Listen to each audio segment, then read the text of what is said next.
วันนี้มีไข่มุกจ้ะทุกคนจ้ะต้มไข่มุกจ้ะต้มไข่มุกมีมุกเพิ่งมีมุกวันแรกหลังจากมันอากาศหนาวเนาะจ้ะเนาะต้มเรียบร้อยแล้วจ้ะเทใส่ภาชนะจ้ะทุกคนจ้ะใส่ภาชนะ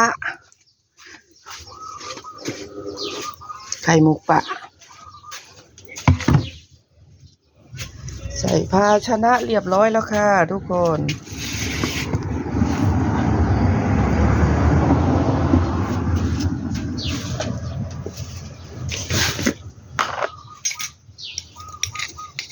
ป้าก็จะเอาน้ำตาลทรายแดงโรยจ้ะ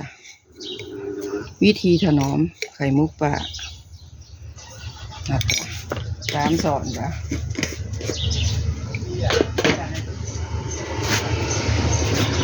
คนค่ะทุกคนคนค่ะคนเลยค่ะ